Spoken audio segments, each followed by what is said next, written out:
حضرت عائشہ رضی اللہ تعالیٰ عنہ سے روایت ہے کہ رسول اللہ صلی اللہ علیہ وسلم نے فرمایا کہ قیامت کے روز جس کا حساب لیا گیا اسے عذاب دیا جائے گا۔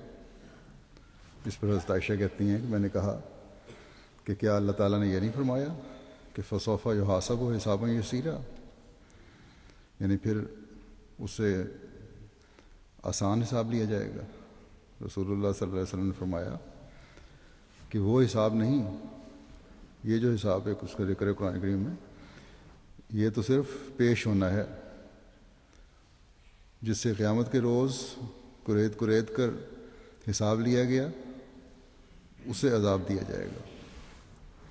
بس یہ بڑا خوفناک انذار ہے۔ اللہ تعالیٰ ہر ایک پر رحم فرمائے۔ ایک مومن کا امتیاز تو تقوی پر چلنا ہے، اور تقوی پر چلنے والا اللہ تعالیٰ کے انعامات سے حصہ پانے والا ہوتا ہے۔ تقوی پر چلنے والے وہی ہیں جو اللہ تعالیٰ کا خوف دل میں رکھے ہوئے ہوتے ہیں، اپنے اعمال پر نظر رکھنے کی کوشش کرتے ہیں،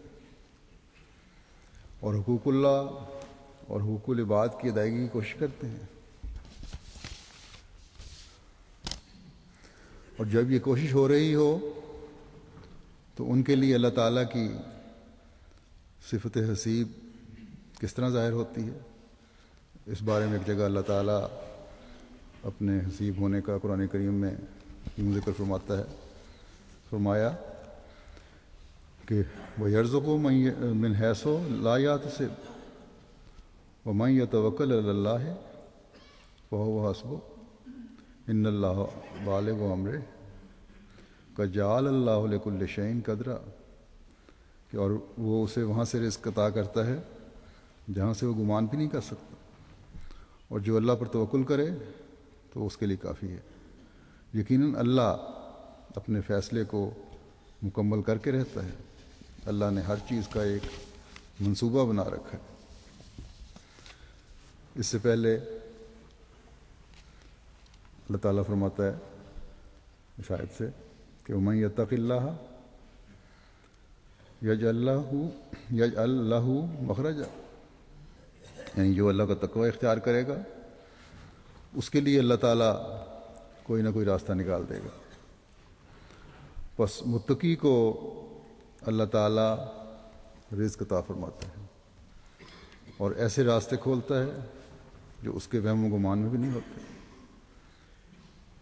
ایک متقی رزق کے لیے صرف اور صرف خدا تعالیٰ پر توکل کرتا ہے، اور جب توکل حقیقی ہو تو پھر خدا تعالیٰ اپنے حسیب ہونے کا اور اپنے کافی ہونے کا نظارہ دکھاتا ہے۔ یہاں یہ بات یاد رکھنی چاہیے کہ رزق محدود لفظ نہیں جو صرف مادی رزق سے تک ہی محدود ہو، بلکہ اس کے بڑے وسیع معنی ہیں۔ چنانچہ اس کے معنی لغات میں ہر قسم کے رزق کے بھی کیے گئے ہیں، مادی رزق کے بھی جو زندگی کی بقا کے لیے ضروری ہے، خوراک ہے، اور دوسری چیزیں ہیں، روپیہ پیسہ ہے۔ اس کے معنی روحانی رزق کے بھی ہیں، روحانیت کے ملنے کے بھی ہیں، اور اس کے معنی علم کی دولت کے بھی ہیں، بلکہ تمام انسانی قوا بھی اس میں شامل ہیں۔ ایک متقی انسان کو اور خدا تعالیٰ پر توکل کرنے والے کو صرف دنیاوی مادی رزق کی ضرورت نہیں ہوتی، بلکہ وہ ہر قسم کے رزق کی اللہ تعالیٰ سے خواہش رکھتا ہے۔ رزق کے وسیع تر معنوں کے لحاظ سے یہ مضمون حضرت مسیح موعود علیہ الصلوۃ والسلام نے ہم پر بہت اعلیٰ رنگ میں کھولا ہے۔ اور جب آپ یہ مضمون بیان فرماتے ہیں، جب مثالیں بیان فرماتے ہیں، تو پھر یہ کیوں کر ہو سکتا ہے کہ حضرت صلی اللہ علیہ وسلم کے اس غلام صادق کی کوئی بات جس کو کسی اعلیٰ ترین مثال سے بیان کرنا مقصود ہو، بغیر آقا کے ذکر کے ہو؟ بس جب آپ روحانی رزق کا بھی ذکر کرتے ہیں تو اس کی مثال حضرت صلی اللہ علیہ وسلم کی ہی بیان فرماتے ہیں۔ فرمایا کہ برکات تقویٰ میں سے ایک یہ ہے کہ اللہ تعالیٰ متقی کو ان مصائب سے مخلصی بخشتا ہے جو دینی امور کے خارج ہوں۔ ایسا ہی یعنی ایسی مشکلات جو جس میں دینی امور میں حرج آتا ہو، ان سے اللہ تعالیٰ نجات دلاتا ہے۔ ایسا ہی اللہ تعالیٰ متقی کو خاص طور پر رزق دیتا ہے۔ یہاں فرمایا کہ یہاں میں معارف کے رزق کا ذکر کروں گا۔ حضرت صلی اللہ علیہ وسلم کو باوجود امی ہونے کے تمام جہان کا مقابلہ کرنا تھا، جس میں اہل کتاب، فلاسفر، اعلیٰ درجے کے علمی مذاق والے لوگ اور عالم فاضل شامل تھے، لیکن آپ صلی اللہ علیہ وسلم کو روحانی رزق اس قدر ملا کہ آپ سب پر غالب آئے اور ان سب کی غلطیاں نکالیں۔ یہ روحانی رزق تھا جس کی نظیر نہیں۔ قرآن کریم کی صورت میں جو روحانی مائدہ حضرت صلی اللہ علیہ وسلم پر اترا، اس کی کوئی مثال نہیں ملتی۔ یہ قرآن کریم کا چیلنج ہے کہ اس جیسی ایک صورت بھی کوئی نہیں پیدا کر سکتا، بنا سکتا، چاہے وہ چھوٹی صورت ہو۔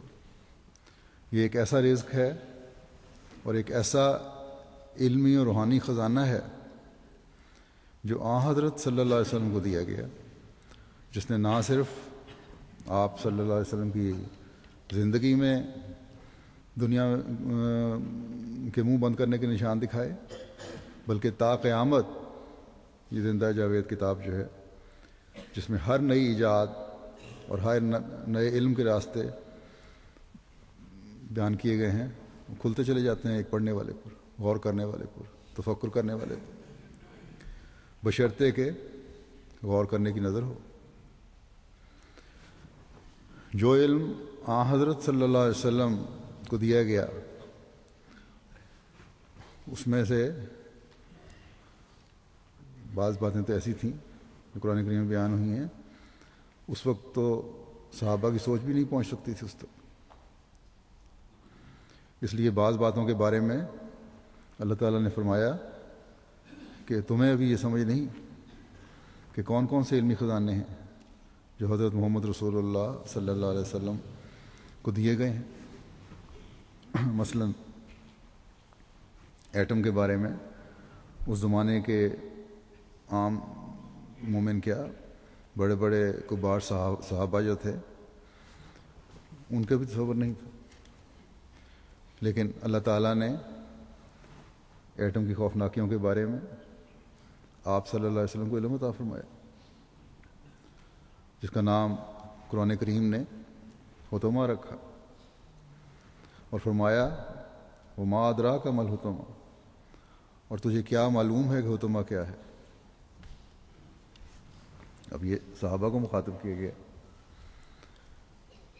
یہ فرمایا کہ یہ ایسی چیز ہے جو دلوں تک پہنچتی ہے، یعنی پہلے دل متاثر ہوتے ہیں، پھر باقی جسم پر اثر ہوتا ہے۔